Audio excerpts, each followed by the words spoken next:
వచ్చారు. అసలు ఆవిడ నుంచి చాలామంది ఇన్స్పైర్ అవ్వచ్చు. తను కాలు సర్జరీ చేసి నడవలేకుండా ఉన్నా కూడా తన పనులు చేసుకుంటూ, గార్డెన్ పనులు చేసుకుంటూ మనకి వాలంటీర్గా గ్రూప్ పెద్దగా వ్యవహరిస్తూ ఉంటారు. అనే విషయాలను కొన్ని ముఖ్య విషయాలు గ్రూప్కి షేర్ చేయాల్సిందిగా కోరుతున్నాను. మీ నుంచి ఇన్స్పైర్ అవ్వాలి అందరూ. ఇప్పుడు లీలాకుమారి గారు చెప్పినట్టు అంత గొప్ప పని ఏం లేదనుకోండి. మనం ఎలాగో ఇంట్లో ఉన్న పనులు చేసుకుంటూనే ఉంటారు కాబట్టి వాటితో పాటు పర్యావరణాన్ని రక్షించడం, మన ఆరోగ్యాన్ని కాపాడుకోవడం అనేది చాలా ముఖ్యమైన విషయం. పర్యావరణము మనకు అవసరమైంది, మన యొక్క ఆరోగ్యము అంతకంటే చాలా ముఖ్యమైనది. ఎస్పెషలీ ఈ వయసులోకి వచ్చిన తర్వాత ప్రశాంతంగా జాగ్రత్తగా ఆరోగ్యాన్ని క్రమబద్ధీకరించుకుంటేనే బాగుంటుంది. లేకపోతే మనం ఇక్కడ ఖర్చు పెడుతున్నది శ్రమ లేకుండా మంచం మీదే ఉంటే మంచానికి పరిమితమైపోతాం. అలాగే డాక్టర్లకి మనం ఆఫీస్ ఇవ్వాల్సిన అవసరం ఏర్పడుతుంది. కనుక అది లేకుండా ఉండాలి అంటే ఇప్పుడే వచ్చారు మా వెంకటేశ్వర గారు. నాకు ఆల్మోస్ట్ చాలా చిరపరిచితులు, చిన్నప్పటి నుంచి కుటుంబ సభ్యులు.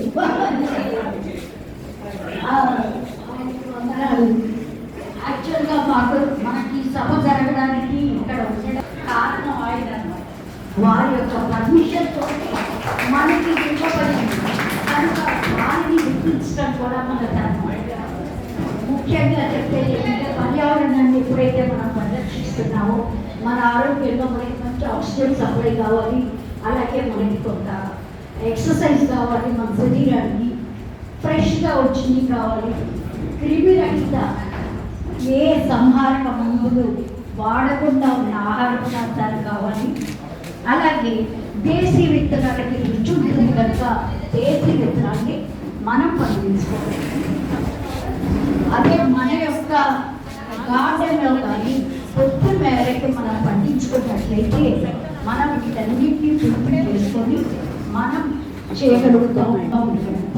ఫర్ ఎగ్జాంపుల్ నా గార్డెన్లో ఉన్న ఆహార పదార్థాలు, పండుతో ఉన్న కాయగూరలు మొత్తం కూడా నాకు సరిపోతూ ఉంటాయి. వారం రోజులు అన్ని రకాల కూరగాయలు ఉన్నాయి. ఎక్సెప్ట్ చాపలు కూడా ఉంటుంది, మర్చిపోయాను. యాక్చువల్గా అన్నీ ఉన్నాయి, బంగాళదుంప తప్ప మిగతా అన్ని రకాల కూరగాయలు ఉంటాయి.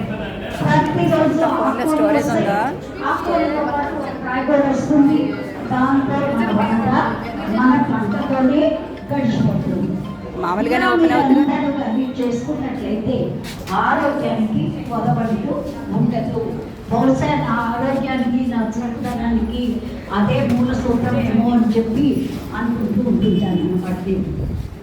కాకపోతే వయసు కొంచెం మీరింది, ఉత్సాహం మాత్రం తగ్గలేదు. ఆ రెండింటి మిళాయింపుతో అలా ముందుకు వెళ్తూ ఉన్నాను. ప్రస్తుతానికి మీ అందరికీ చూస్తే ఇంకా ఉత్సాహం వచ్చేస్తున్నాను. ఎంతమంది చేస్తున్నారు, నేను చేయలేకపోతే ఎలాగా అనిపిస్తుంది అన్నమాట. నేను మీకు ఇన్స్పిరేషన్ అయితే మీరే నాకు ఇచ్చే శక్తి. ఆ శక్తి మీ నుంచి, యువత నుంచి, చిన్నవాడి నుంచి పొంది నేను కూడా ఇంకా ముందుకు సాగాలి అని చెప్పి ఆశిస్తున్నాను. మరి చాలా బాగుంది కాబట్టి ఇందరితో ముగిస్తున్నాను. మీ అందరికీ నా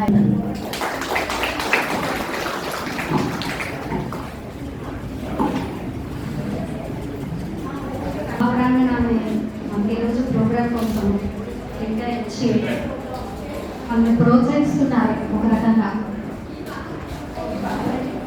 మోస్మూరు వెంకటేశ్వర గారిని ఈ సందర్భంగా అభినందిస్తున్నాము. కొన్ని స్ఫూర్తిదాయకమైన మాటలు మనకి తెలియజేస్తారని చెప్పి ఆశిస్తున్నాము.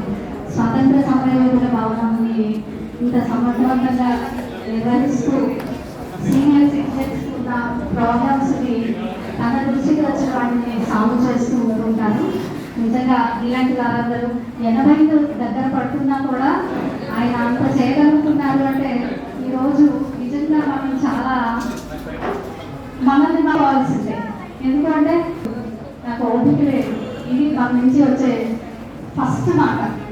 సో ఆ టైంని, ఆ ఓపికని 80లో కూడా ఎలా తెచ్చుకున్నారు, ఎలా చేయగలుగుతున్నారు, అది కొన్ని ఇంట్రెస్టింగ్ వర్డ్స్ కొన్ని మా యూత్ సభ్యుల కోసం అందిస్తారని వెంకటేశ్వరరావుని కోరుకుంటున్నాను.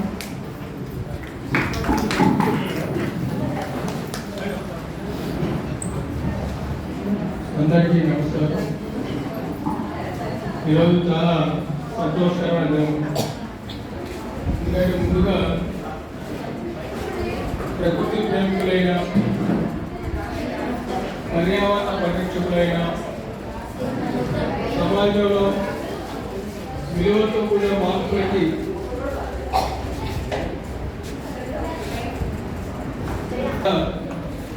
ముందుకు వచ్చి ఇటువంటి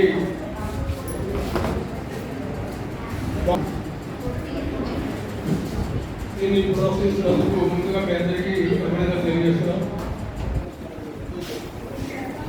ముఖ్యంగా ఒకప్పుడు అరణ్యాలు ఉండేవి, కొంత కాంక్రీట్ టేకిల్ అయిపోయింది. కాంక్రీట్ టేకిల్లో ఈ గ్లోబల్ వార్మింగ్ పెరగడం వల్ల ఉన్నాయా?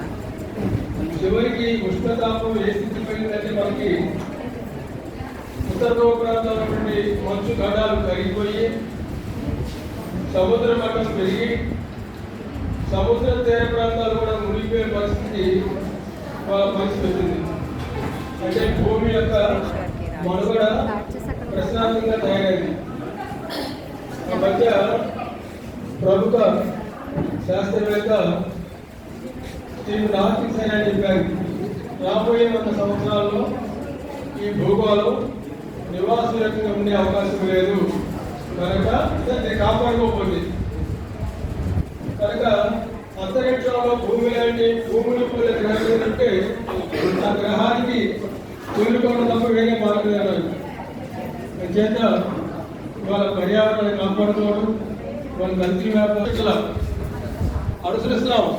మన కులం పోవడం, మన మతం పోవడం, మన ప్రాంతం పోవడం అని చివరికి ఏ స్థాయికి ఏంటంటే మనం ధ్యానస్తుల్ని అంటే ఎలాగైనా కథాపడి అంటాం. ఇంట్లో యజమాని ఎలా ఉంటే పిల్లలు అలాగే ఉంటారు, రాజు ఎలా ఉంటే ప్రజలు అలా ఉంటారని. రాజు దొంగ అయితే ప్రజలు దొంగ అవుతారు, రాజు మంచిగా ఉంటే ప్రజలు కూడా మంచిగా ఉంటారు. ఆ దేశం ఆ రాజ్యం సుభిక్షంగా ఉంటుంది. అటువంటిది వాళ్ళ స్థితికి వచ్చామంటే మనం దొంగల్ని, నేరగాల్ని, మోసగాల్ని మన ఎన్నికలు ఎన్నుకోవడం వల్ల వారే మనకి మంత్రులు వారే అవడం వల్ల ఇవాళ మన భాష సంస్కృతి మొత్తం కూడా పక్షుపెట్టి వైపు చెప్తుంది. అంచేత మీరందరూ కూడా ఈ భూమిని రక్షించుకోవాల్సిన బాధ్యత ఉంది, పర్యావరణ రక్షించుకోవాల్సిన బాగా అవసరం ఉంది. మనం అందరం కూడా ఎవరికి వాళ్ళం ఒక ప్రచార కార్యక్రమంగా పెట్టుకొని పెద్ద ఎత్తున పర్యావరణ కాపాడే కాదు భవిష్యత్ తరాలని ఇంకా రాబోయే కాలం ఏమవుతుంది అందుకంత భయం వేస్తూ ఉంది. అందుకని దీన్ని రక్షించుకోవాల్సిన బాధ్యత మనందరిలో ఉంది.